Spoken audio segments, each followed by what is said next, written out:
Welcome back to Lowcountry View of Hilton Head. My name is Earl Yates. I'm your host, of course. For the second part of this show, I will have on Gus and Maureen Robertson from the Island Fudge Shop, which, I mean, says enough, just mentioning the name of the shop. I mean, it's unreal. If you've never been there before, you've really, really missed out if you have a sweet tooth. Maureen, how you doing? Hi, good to see you. Gus, hello. How was everything? Good. Well, this is very easy. I don't, everyone knows about sweets, and of course you have Valentine's Day coming up, and everyone's looking for the right spot to bring the sweets to their sweetheart, and by all means, it has to be your shop. So tell me a little bit about it. Well, the shop has been there since 1981.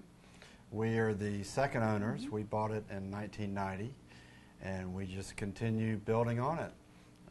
We get very busy in the summertime and in the fall and spring, and the people that keep coming in the store just keep motivating us to keep working hard. Well, that's not a hard thing when you sell fudge, man. When you sell fudge in a very, very good quality. I mean, of course, every time I come in, I get the chance, I'm eating some fudge. I don't know how you live in there and not eating anything with the smell that's in there. Just the smell alone drives me crazy. And Maureen, I always see you behind the scenes with the fudge, and of course, you've been doing it now for 20 years. Right. Yes. How was it? What was the learning process for you and everything making fudge? Oh, well, it was a lot of on-the-job training. We were in the restaurant hotel business before, which was food-related, but when we moved to Hilton Head, we didn't have any experience making chocolate. We bought the shop from a previous owner who had it for 10 years, and he built up a very good business, and he had a really good product and excellent recipes, and we just built on that. And he stayed for like 3 weeks and trained Gus how to make the fudge. And then there was another key employee that we had retained who was very skilled, and she taught me pretty much everything I know as you go along, and we kept her for about 10 years. And so I kind of learned as I went along. So he makes the fudge, I make the chocolate. I like doing the chocolate. It's more creative, and it's repetitious, but it's all handmade and hand done and made from scratch. And we make a full line of chocolates. I have about almost 40 different varieties. Milk, dark, white chocolate, and I make some with nuts, some with soft centers, some with different things. And we make caramel and toffee and pralines. Pralines are very popular. Every Friday we're making pralines. That's the day. That's right. We got everybody trained to come in on Fridays looking for the pralines. Well, it's sometimes overwhelming to come into your shop. I mean, not only, like I said, the smell, but I mean, they're like huge blocks of fudge, and you have chocolate of every kind. I mean, it's very enticing, to say the least. Now, of course, you said you weren't bakers, you were in the hotel industry. Right. How was the process for you, Gus? I mean, coming in and deciding you were going to be a chocolatier now. Oh, well, it wasn't too much of a change. I mean, you're still dealing with the public for once, and you're dealing with food items. But this was a little bit different. I mean, you've got everybody that comes into the store is pretty much happy to be there because they're on vacation. When we were in the hotel business, we were mostly in a business setting, and they were just like coming into our restaurant for like power lunches and stuff like that. So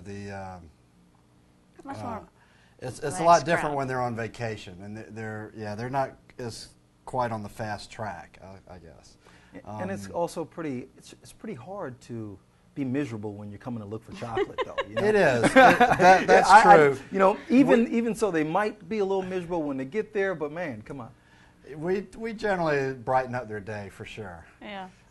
We don't really smell the smells that you're talking about when you come in, because I guess we're a little desensitized to it. But my favorite is the toffee, because the butter. Ugh. It would make Paula Deen proud, let me tell you. All the butter smell. Well, speaking of it, we'll get back to talking, but this for me is very important. What I'll do is I'll show all of our viewers this lovely box. And just tell them a little bit about what they're looking at. This is a 2-pound chocolate assortment heart with a satin box and the corsage and lace. Wow. And if you get this, we're going to make you look really good. and then, of course, the inside. Let's go to the inside. Make you look real good. Look at this. Wow. That's an assortment. Yeah. Let's see, there's stuff. Peanut butter, marshmallow, coconut, truffles, nonpareil, raspberry, right Oreos. I think the most important thing to tell anyone here is, for all you gentlemen that haven't caught on to the Valentine's Day thing, I mean, you have less than a week going on. If there's a gentleman out there that you need to know, of course, it's Gus, okay? So in case you don't know anything yet, haven't gotten any flowers, chocolate, Gus is the guy to know, okay? Now, also, that's not all you do. I mean, you've worked with the Cub Scouts, you've done so much, and now you have this huge spaghetti dinner coming up. Tell us a little bit about that. Well, we're involved with I'm involved with Troop 245, which meets at First Presbyterian Church, the Boy Scouts, and we're having a big spaghetti dinner in a couple weeks to help raise money for the activities for the boys, and it's going to be on the 22nd of February, Tuesday, from 6 to 8.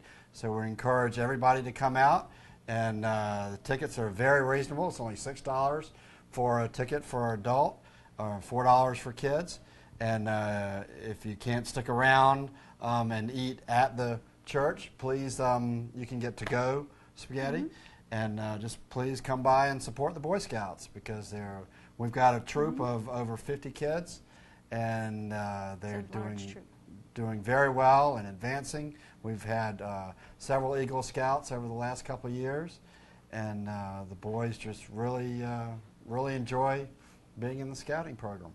Well, I tell you, it's wonderful to see, of course, both of you giving back so much to the public, helping out the Boy Scouts. I mean, not only that, of course, when I was in very much need of sweets in December and needed to feed 625, a little bit more, I believe it's 639 Marines and their families.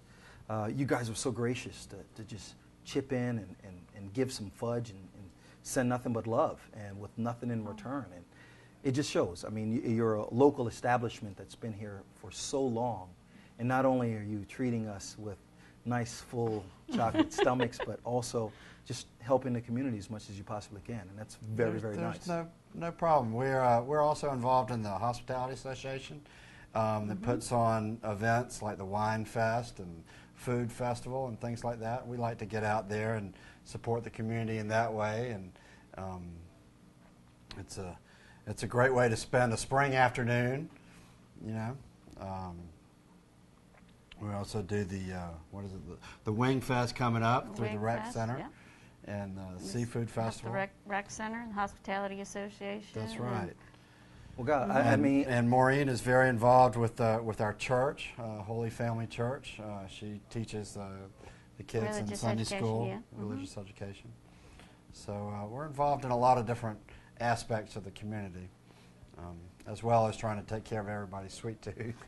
Well, I tell you what, it says a lot that not only are you there to take care of our sweet tooths, but also you're a very strong part of the community, and that's what we need. Hilton Head is a very small knit community, and we need love from every direction, and both of you really show it, and that's wonderful. Thank you. Maureen, Thanks. Thank you very much. Thanks very much. Thank you very much. So, of course, I've had the owners of the Island Fudge Shop, Gus and Maureen Robinson. Please take a stop in. I promise you won't regret it. I'm sure once you go in, you will not only get something for your sweetheart, but you get something for yourself. This has been Lowcountry View of Hilton Head. Earl Yates, your host. Have a good night.